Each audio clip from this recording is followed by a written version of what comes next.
আমরা কোরআনে কারিমের আয়াত থেকে দুইটা তথ্য পেলাম। এক নম্বরে কোরআন শোনাতে হবে জীবিত মানুষদেরকে, ব্যাখ্যা বিশ্লেষণ করি। নবীজি এখন বেঁচে থাকলে এই গাজীপুরের কাশেমপুরের এই রাস্তা দিয়ে যদি হেঁটে যেতেন, উনি যদি এই মঞ্চে বসে বলতেন গাজীপুরবাসী আসো, কোরআনে কারিম আল্লাহ আমাকে যেটা দিয়েছে আমি ব্যাখ্যা করে তোমাদেরকে শোনাই, আপনারা বসতেন না?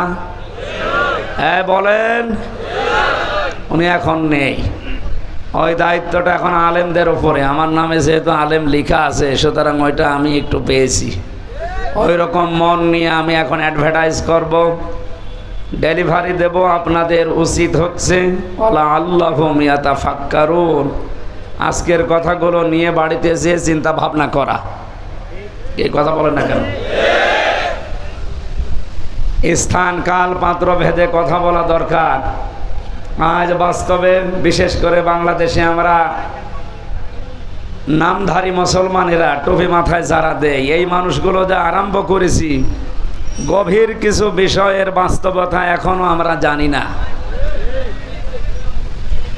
গতকাল প্রধানমন্ত্রী 14 দলের সাথে বৈঠকে যে কথাগুলো বলেছিলেন সর্বশেষ, আপনি তো এখনো তার কথার আকার ইঙ্গিত, তার আকাঙ্ক্ষা যেটা, এটা এখনো বোঝেননি। উনি কালকে জানিয়েছিল পার্বত্য চট্টগ্রামের কয়েকটা জেলা এবং মায়ানমারের কিছু অংশ নিয়ে সাদা চামড়ার কিছু মানুষেরা নীরব আন্দোলন চালিয়ে যাচ্ছে। ইন্দোনেশিয়ার পূর্ব তৈমুর এবং দক্ষিণ সুদানের মতো তারা স্বাধীন খ্রিস্টান রাষ্ট্র ঘোষণা দেবে। এই জন্যেই তারা এয়ারবেস তৈরি করছে।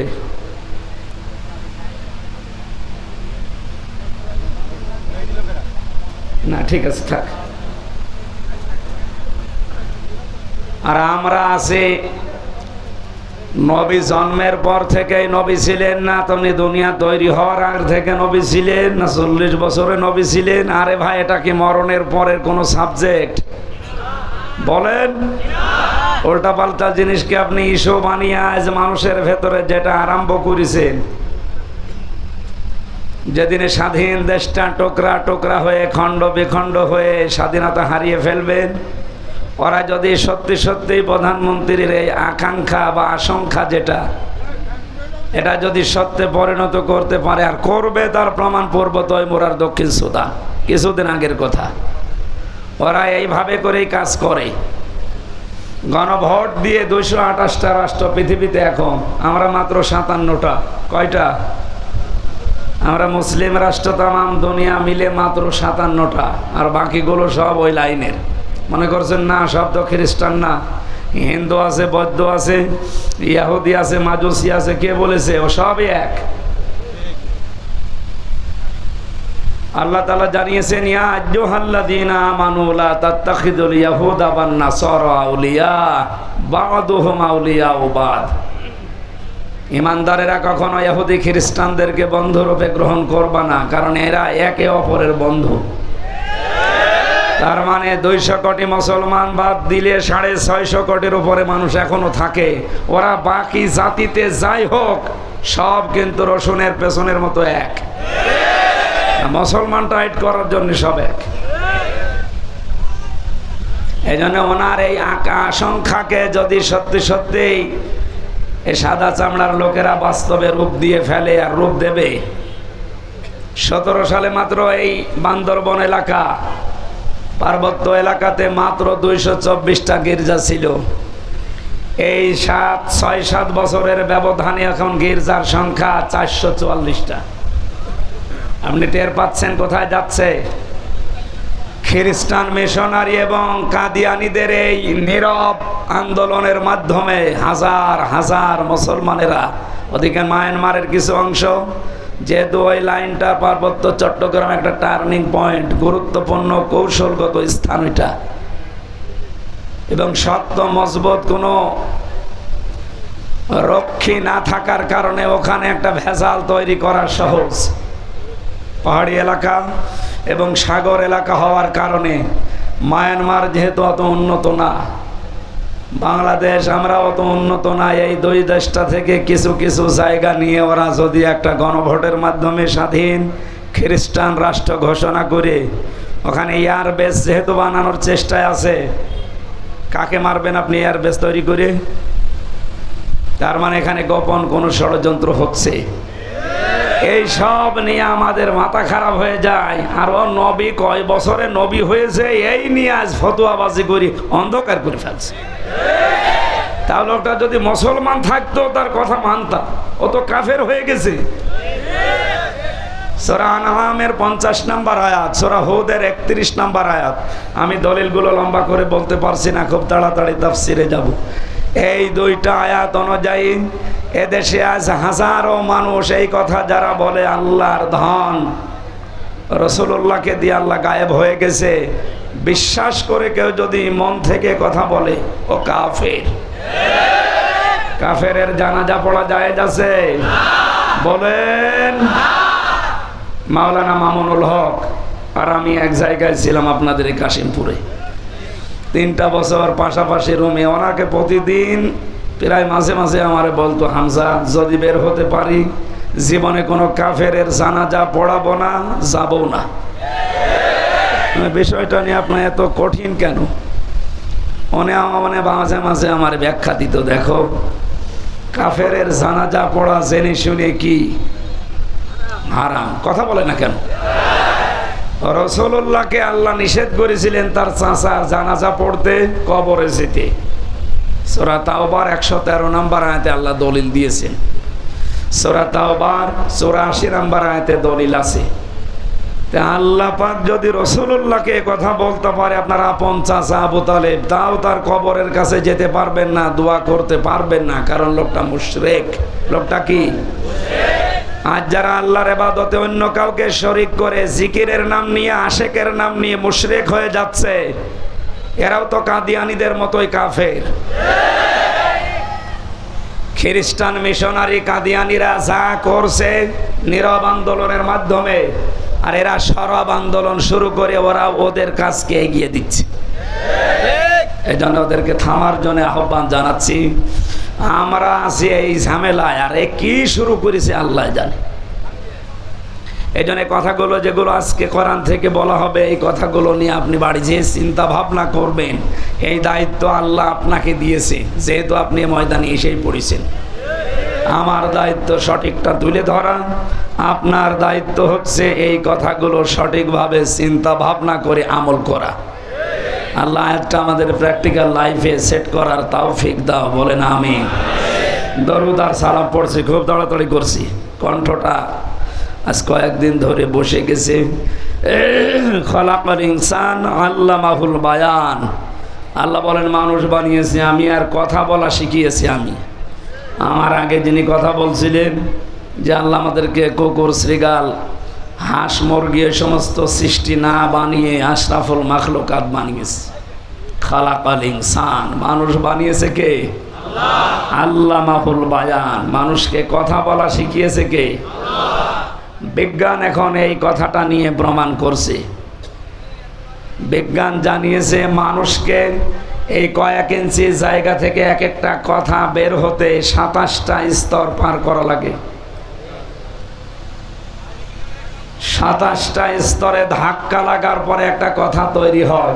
যদি কোনো স্তর দুর্বল হয়ে যায়, কথা বের হতে চায় না, গা গু শব্দ হয়, যেটা আমার হচ্ছে। তার মানে 27টা স্তর এখন আমার ক্লিয়ার না, হয়তো কিছু কিছু স্তর আল্লাহ দুর্বল করে দিয়েছে। এ দায়িত্বটা কার? কণ্ঠ উনি দিয়েছে, উনি যেন আমার কণ্ঠটা কিছু সময়ের জন্য ছেড়ে দেন, বলেন আমিন। সূরা রদের 19 নম্বর আয়াতটা পড়েছি। কয় নম্বর আয়াত? 43টা আয়াত আছে, 3টা রুকু আছে। মদিনায় নাজিল হয়েছে, মাত্র একটা আয়াত পড়েছি। এখান থেকে আমরা তাফসির আকারে কথা বলবো। আপনি যেহেতু পোস্টার করেছেন তাফসিরুল কোরআন মাহফিল, এটা বন্ধ করে দিন। আইছেন, বন্ধ করে দিন। এটা বন্ধ করে ফ্যান এখানে এমনি কাজ করে দিন। ওই পেছনের মানুষ আবার ডিস্টার্ব করবে, কাজ করে ফেলে রাখেন।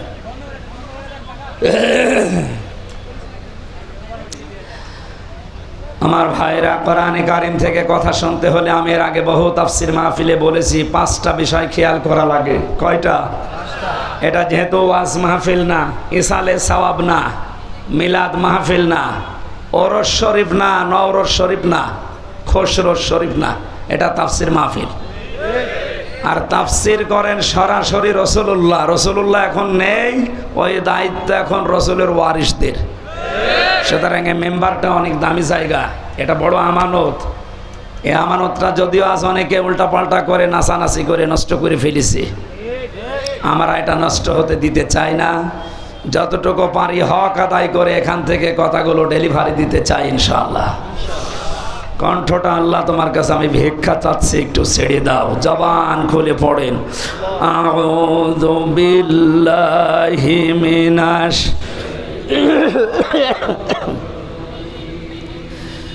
বিসমিল্লাহির রহমানির রহিম।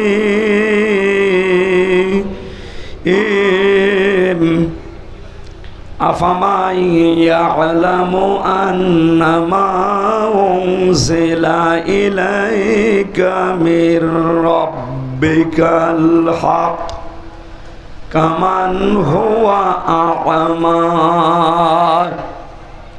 ইন্নামা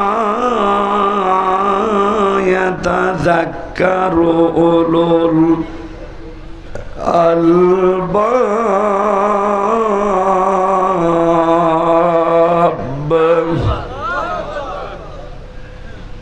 একটা আয়াতের ভেতরে যত কথা আল্লাহ লুকিয়ে রেখেছে আপনি একটু খেয়াল করে শোনেন। এই আয়াতে আপনাকে আজকে জান্নাতের পথ দেখিয়ে দিতে সক্ষম ইনশাআল্লাহ। আল্লাহ পাক বলেন, হে নবী, আপনার প্রভু আপনার উপরে যেটা নাজিল করেছে, যারা এটা বিশ্বাস করে আর যারা বিশ্বাস করে না, এর প্রতি অন্ধ আচরণ করে, তারা কি কখনো সমান হতে পারে? শুধুমাত্র বুদ্ধিমান যারা, এই মানুষগুলো আল্লাহর উপদেশ গ্রহণ করে থাকে। এখন থেকে আমরা 24 নম্বর আয়াত পর্যন্ত এই 5টা আয়াতে আল্লাহর যে উপদেশগুলো আছে, যারা বুদ্ধিমান আমরা, এরপরে আছে নির্বুদ্ধিমান যারা, তাদের কথা আছে, ওগুলো আমাদের দরকার নেই। আমরা বুদ্ধিমান হতে চাই আল্লাহর ভাষায়। কি হতে চাই? আল্লাহর কোরআন থেকে এই 5 আয়াতের তাফসীর শোনার মাধ্যমে আমরা যেন বুদ্ধিমান হয়ে এই ময়দান থেকে বিদায় নিতে পারি, বলেন আমিন। বুদ্ধিমান কারা? বেশি দিন ক্ষমতায় আছে যারা, বিভিন্ন কায়দা করে তারা, টাকা পয়সার মালিক যারা, বৈধ অবৈধ দেখা দেখি নেই তারা, বলেন। এরা তো বুদ্ধিমান নয়, এদের জন্য ভয়ঙ্কর কথা কোরআনে কারিমের সূরা মারিজের 19 নম্বর আয়াতে আল্লাহ দিয়েছে। আল্লাহ রাব্বুল আলামিন বলেন, কাল্লা ইন্নাহা লাযা, কখনোই না, অবশ্যই তাকে আমি লাযা নামক জাহান্নামের দরজা দিয়ে প্রবেশ করাবো। নাযাআতাল লিশাওয়া, যে ঘরে প্রবেশ করার সঙ্গে সঙ্গে চামড়া খসে চলে যাবে। গাজীপুরবাসী, আপনাদের জেলায় সর্বমোট 5টা কারাগার সরকার বানিয়েছে। সরকারি একটা আপনাদের জেলায়, আর ওখানে কেন্দ্রীয় 4টা।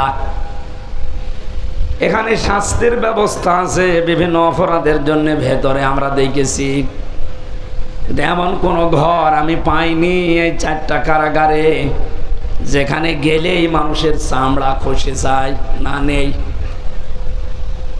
রিমান্ডে যে 10 দিন ছিলাম, ওখানেও আমি এমন এমন ভয়ঙ্কর জায়গায় আমাকে নিয়েছে, মাটির নিচের ঘরে, কিন্তু গেলেই চামড়া খসে যায়, এমন জায়গা আমি পাইনি। হ্যাঁ, নখ তুলে নেয়, এগুলো আমি জিনিসপত্রও দেখেছি, মেশিনপত্র, যে হুজুরে যে এগুলো দিয়ে আমরা নখ তুলি। আপনার না, আপনাকে আমরা দেখাচ্ছি। এগুলো তুলি তাদের যারা অস্ত্র মামলায় ধরা পড়ে, যারা মার্ডার মামলায়, তাদের আমরা এগুলো তুলে নেই। তার মানে আমাকে জিনিসপত্র দেখিয়ে যেটা বলতে বলবে ওইটা যেন আমি বলি। 10 দিন আর দিকে 3 বছর প্রায়, সব মিলে বলেন আমার চামড়া কোনো জায়গা থেকে খসেছে? বলেন না কেন? আল্লাহর বাণী কি শুনলেন? নাযাআতাল লিশাওয়া, শুধু শোনা পর্যন্ত শেষ। এটা বাস্তবে নিয়ে জানতো কত কঠিন বিষয়টা।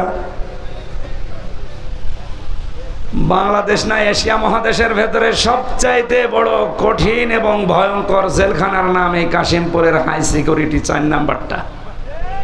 এর ভেতরে শতাব্দী বিল্ডিং আছে, সবচাইতে বড় মারাত্মক জায়গা এটা। 24 ঘন্টা তালা লাগিয়ে রাখি। এত কঠিন জায়গায় থাকার পরও আমাদের চামড়া ওঠে নাই। আর খাবার দাবার সমস্যা ছিল, ঠিক আছে। এবার বলেন, আল্লাহ যে বর্ণনা দিলেন, যে ঘরের কথা বললেন, কিভাবে আল্লাহ বানিয়েছেন যে সেখানে গেলে আগে চামড়া খসে যায়? তার মানে ওখানে এরকম মেশিন পত্র লাগানো আছে। কথা বলেন। এই ভয়ঙ্কর জায়গায় আল্লাহ প্রবেশ করাবেন কাদেরকে? 2টা গুণ যাদের ভেতরে দুনিয়াতে পাওয়া যাবে তাদেরকে আল্লাহ ওই দরজা দিয়ে প্রবেশ করাবে। জাহান্নামের লাজা, এ দরজার নাম তাদউ মান আদবার ওয়া তাওয়াল্লা ওয়া জামা ফাআওয়া। 1 নম্বরে যাদেরকে সত্যের দিকে আহ্বান করা হয়, সত্যকে সত্য জানার পরও যারা পৃষ্ঠ প্রদর্শন করে, মুখ ফিরিয়ে চলে যায়। আর বাংলাদেশে এই চরিত্রের মানুষ বেশি। শুধু আহ্বান করা না, চোখে আঙ্গুল দিয়ে অনেকে দেখিয়ে দেওয়া হচ্ছে। এরপরেও শুধু আমার বাবার মুরিদ না, আমার দলের লোক না, এই জন্যে হামজারে মানে না। এক কথা বলছে না কেন? তাহলে লাজা নামক দরজা দিয়ে প্রবেশ করিয়ে চামড়া খসাবে আল্লাহ প্রথম কাদের? যাদেরকে সত্যের দিকে ডাকা হয়।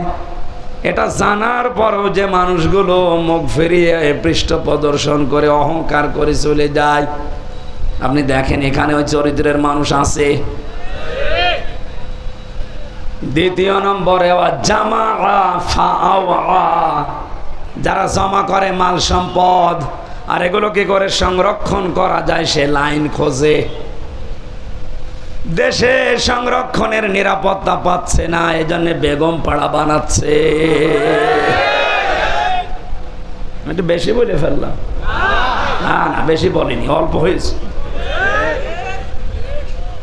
সুতরাং যারা মাল জমা করছেন, এখন মাল মানে অনেকে মনে করে মাল মানে যেটা মরে গেছে আবুল মাল, গত টার্মে যেটা ছিল আবুল কি ওটার নাম, ওটা তো মরেই গেছে। কামাল, লোটাস কামাল। মাল মানে কি লোটাস কামাল, আবুল মাল? কি মাল? না, মাল মানে শুধু টাকা না। তাফসিরে ইবনে কাসির মুফাসসিরিন ইকরাম লিখেছেন মাল শব্দের ব্যাখ্যা 5টা। যারা এগুলো বৈধ অবৈধ লাইন দেখা দেখি নেই, শুধু জমা করতেই থাকে, সংরক্ষণ করার চেষ্টা চালায়, কি করে এগুলো স্থায়ী করা যায় এই ধান্দায় থাকে, তাদেরকে লাজা নামক দরজা দিয়ে আল্লাহ প্রবেশ করিয়ে আগে চামড়া খসাবে। দেখি তো মালের অর্থ কয়টা? কালকে বলবেন। এতগুলো ছাত্র জবাব দেন কয়টা? মালের 1 নম্বর অর্থটা বাদ দেই।